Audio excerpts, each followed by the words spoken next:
시민이 주인이 되고 행복한 소통과 협치의 여주시 의회 의장 정병관입니다. 제가 시의원으로 들어오기 전에는 40년 동안의 행정 경험과 노하우를 바탕으로 하고자 하는 의욕이 굉장히 강했습니다. 제가 시의원이 당선이 되고 의장이 되다 보니까 행정하고 우리 의원을 생각하는 거하고는 참 약간의 오차의 한도가 좀 있다. 왜냐면은 그때 당시에 제가 가장이나 일반 시의원할 때는 극히 일부분 과에 의존하는 그런 식으로 하다가 12개 읍면동에 우리 많은 시민들이 욕구가 다양해지고 거기에 따른 분들에 대한 새로운 기대감이 많이 있다 보니까 그거를 충족하다 보니까 제가 공정하고 합리적으로 해결하는 능력이 제한적으로 해서 아침 그 6시부터 시작해서 우리 저녁에 12시까지 계속 강행을 하더라도 그 시민들의 그 주인이 되고 행복하는 그 요구사항을 크게 많이 못 들어준다는 것이 조금 안타까운 면이 있습니다. 하지만 저는 시민이 주인이 되고 행복하는 그날까지 시민들의 요구에 충족할 수 있도록 열심히 뛰고 달리겠습니다. 네.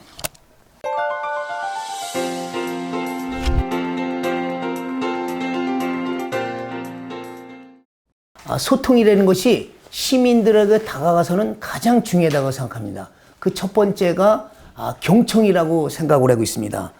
소수의 의견도 아주 중요시하되 세종대는 것이 한 사람의 의견에도 결코 가벼시 하지 말라. 이런 것 뜻이 시민들의 의견을 항상 겸손하게 그것을 반영할 수 있도록 최선을 다하는 데에서는 반드시 소통이 필요하다는 데서 제가 소통이라는 말을 정한 거고, 협치라는 것은 집행부하고 우리 의원들 간에 서로 공동의 목적을 위해서 같이 협력을 해서 이루어진다는 그 차원에서 협치는 가장 또 중요하다고 생각합니다. 집행부에서도 있어야 되는 여러 가지 상생을 목표로 하는 그런 의원들이 많이 있습니다. 한 가지는 축산분뇨라든가 신청사 부지 확정 그 이전 문제, 그 다음에 용인 반도체 상생 문제, 이런 문제에 있어서 같이 협치를 해야지만 그것이 시민들을 위한 어떤 그 혜택이 돌아가기 때문에 그 어느 때보다도 소통과 협치는 가장 그 의회나 집행부에 있어서 시민들을 위해서 가장 필요하다고 해서 제가 그것을 강조했던 것입니다.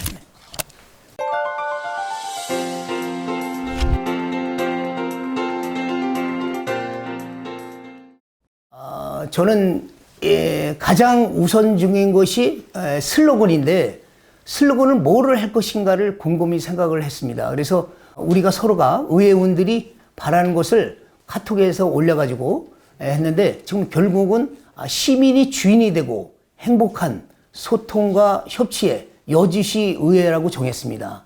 이렇게 정한 것은 위대한 성군 세종대왕님의 서로 위민, 애민, 창조 정신을 바탕으로 이것이 이제 이루어졌고, 우선 첫 번째는 시민이 중심이 되고 시민 중심의 그 다음에 세종대왕 특화 한글 의회를 하겠다는 것이 첫 번째 제가 목표고, 두 번째는 청렴하고 공정한 우리 그것도 열린 선진 의회를 해야 되겠다. 그래서 두 번째로 정했습니다. 세 번째는 소통과 협치의 상생 문화를 우리가 의회를 만들어야 되겠다. 서로 밀고 땡기는 식의 상생 의회를 했다. 네 번째는 전문가적인 우리 어떤 그 정책 역량을 해서 창의적인 적극 행정을 실천을 해야 되는 의회를 만들어야 되겠다. 다섯 번째는 철저한 현장 중심의 우리 미니 실천 의회를 만들어냈다는 것이 해서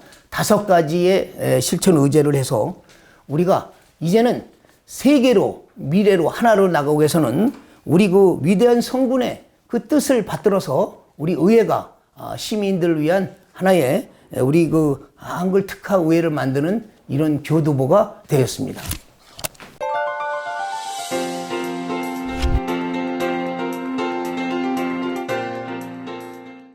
네, 지금 과거에는 지금 집행부에서 인사권이 시장님이 다 권한이 돼 있었습니다. 그런데 우리가 지방자치법이 2022년도 1월 13일자로 해서 인사권이 독립이 됐습니다. 그래서 의장님의 권한이 확대 개편됐기 때문에 그 어느 때보다도 조직 운영이라든가 이런 것이 의장의 역할이 그만큼 크고 권한이 확대됐던 건 이제 사실입니다. 그래서 이 좁은 인력을 가지고 지금 앞으로의 우리 독자적인 인사를 했을 때는 지금 그 행안부에서도 조례 개정을 했습니다만은 소국 행정이 아닌 적국 행정을 하는 이런 그 우수한 공무원만이 우리 조직에서 살 수 있고 시민들을 위해서 열심히 뛸 수 있는 낮이나 밤이나 오직 시민들을 위해서 생각하는 시민의 의원,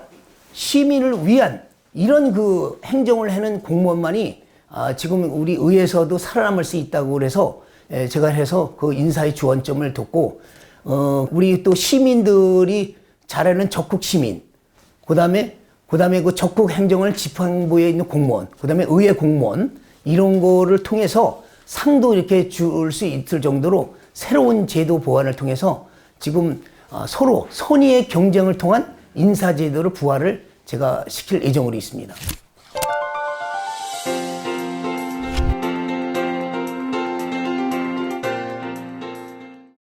11월 25일부터 12월 16일까지 우리 정례의 마지막 회기가 있습니다. 그때 되는 가장 주안점이 2023년도에 우리 예산안 심의 의결인데 지금 이제 견제와 감시도 있지만은 그 중에서 이제 가장 그 중요한 것이 지금 뭐 이태원 용산 사건이라든가 코로나19로 인한 그런 그 시민들의 그런 그 예기치 않은 그런 그 긴급 나중에 국가 사태라든가 뭐 이런 걸 했을 때는 민생 안전을 위한 그 우리 예산 편성, 그 다음에 일자리 창출, 그 다음에 사회복지 분야, 그 다음에 이제 우리가 문화관광에 제일 주의를 펴보면서 문화관광이 살아야 우리 여주가 산다 그래서 거기에 관련되는 그 필요한 예산이 있습니다. 그리고 이제 우리가 농업 분야가 있습니다.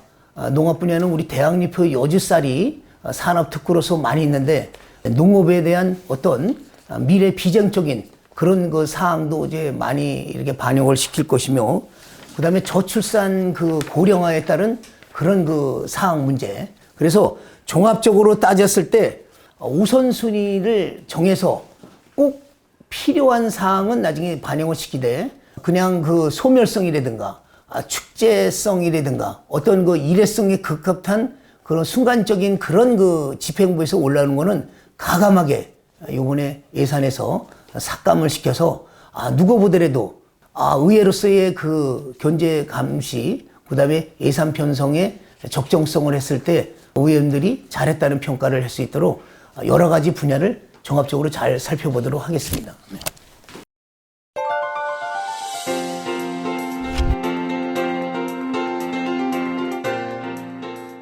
네, 시민 여러분, 그동안 얼마나 고생이 많으셨습니까? 지금 국가적으로 중구 의원에서 시작한 코로나19가 아직 끝나지도 않았고, 이태원 우리 참사로 인해서 민생 안전과 보건 사업이 그 어느 때보다도 중요하다는 이 시국에 우리 시민 여러분들을 위해서 우리 그 여주시의회 우리 7명의 의원님들은 시민들이 바라고 원하는 그 모든 걸 위해서 열심히 적토마처럼 뛰고 달리겠습니다. 미래는 꿈꾸는 자의 것입니다. 시민 여러분, 우리 의회의원을 믿어주시고 행복도시 희망여주의 이충호 시장과 함께 열심히 뛰고 달리겠음을 다시 한번 이 자리를 통해서 약속을 드립니다. 고맙습니다.